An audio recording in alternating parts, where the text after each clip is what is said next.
For some time, Congressman Alan Grayson has been mulling over a run for Marco Rubio's Senate seat. If he jumps into the race, it means running in a primary against Congressman Patrick Murphy. Joining us live to settle the question is Congressman Alan Grayson. Alan Grayson, good morning. Good morning. I'm in Washington, D.C. today because we have votes in Congress, but I wish I were home. Hello to all my friends back in Central Florida. So, Congressman, are you running for the U.S. Senate? Yes, I am.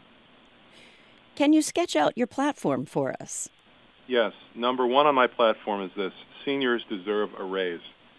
It's been years since the cost of living increases that seniors have been getting actually corresponded to their cost of living, and they've fallen behind in terms of their purchasing power.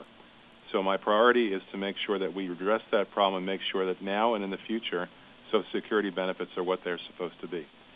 Secondly, I think that we need to expand Medicare to include your eyes, ears, and teeth.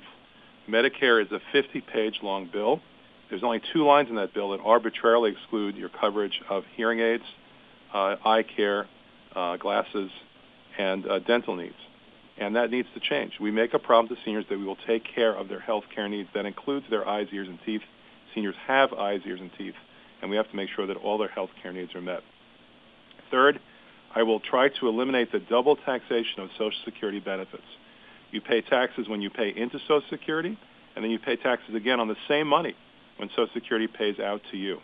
That's not right, and we need to make sure that doesn't continue any longer. It's double taxation. It's inherently unfair. Beyond that, we're going to have a statewide initiative next year for paid sick leave. I'm in favor of that. I was in favor of that and helped to put that on the ballot in Orange County. That passed in Orange County with 62% of the vote. We need to make sure that when you get sick, which nobody wants to do, or when your children get sick, you don't lose your job because of that. Everyone should get the paid sick leave that they need so they can take care of themselves and their loved ones when somebody gets sick. And beyond that, I think we have to make sure once and for all that everybody can see a doctor when they do get sick. I'm in favor of universal health care, affordable health care, comprehensive health care.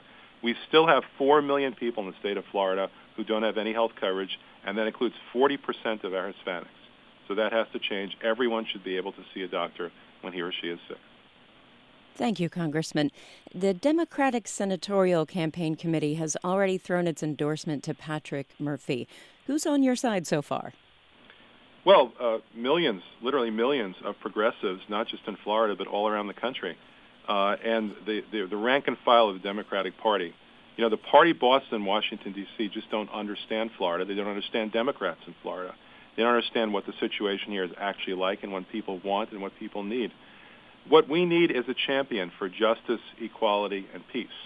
And because I have been that champion in my 2.5 terms in office, because I've written more bills, passed more amendments than any other member of Congress, we have an enormous support base, not just in Florida, but all around the country. We have the 5th largest donor base in the entire Democratic Party. 116,000 people have contributed to our campaign at first congressmanwithguts.com and now senatorwithguts.com at our website.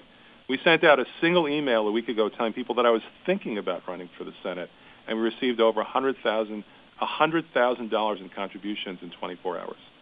So the support is there. In fact, the latest poll shows me 40 points up in the Democratic state primary. And speaking of polls, the latest Quinnipiac poll has Murphy with a greater lead over possible rival Republican Lieutenant Governor Carlos Lopez Cantera. And you, as you mentioned, an outspoken progressive, how are you going to pull in voters who could go either way between a Republican or a Democrat? Well, the poll that you mentioned, which I'm quite familiar with, shows me with a lead over every Republican candidate, and the difference between myself and Murphy is insignificant, which I think disproves any argument that Murphy's been making. But the fact is that Patrick Murphy is in favor of Social Security and Medicare cuts. Patrick Murphy gave $2,300 to Mitt Romney's campaign. I'm wondering why he's even running in the Democratic primary. He should be running in the Republican primary, and that's why he's 40 points down in the latest poll. He also reportedly has $2.5 million in hand for his campaign. What's your fundraising strategy? My fundraising strategy is to remain the only member of Congress, one out of 435 of us, who has raised most of his campaign contributions from small donors. There are people who send us $10, not $10,000. And I received a note from one of them just a few months ago, and he said, I'm unemployed, but I'm going to give you this $10 because I believe in you. That's my strategy. And in fact, the reason why I am number one in bills written, the reason why I'm number one in bills passed, the reason why I'm number one in amendments passed in the entire House of Representatives is because I have been released from this awful job, this awful, terrible job of asking lobbyists and special interests for $10,000 checks, like all of my opponents do, Democratic or Republican. I'm the only one who doesn't have to do that because I have a nationwide support base that's contributed $12 million to my last 3 campaigns from not just Florida, but from around the country. And I'm grateful for that because that means that I am unbought and unbossed. I owe nothing to anybody but the people. You've taken a long time to announce your bid. You could have been spending this time raising more money on a different platform. Why the wait? Well, first, I'm not sure that that's true. I mean, for instance, there's only one announced Republican in the race until last week, and that's true all around the country. There are very few Senate candidates who have. Let me put it this way: there are plenty of Senate candidates who are going to be on the ballot next year who haven't announced yet. In fact, several in Florida. But to answer your question, I I don't think this campaign is going to be about raising money at all. This campaign is about what's right for us, what's right for our future, and in particular, what's right for seniors. I know that I'm the only candidate in this race who's going to be in favor of the raise that Social Security that seniors need and they deserve. Patrick Murphy wants to cut Social Security, cut Medicare. I'm the only candidate who's going to perfect the promise that Medicare provides to our seniors, to actually deliver on that promise to meet every health care need.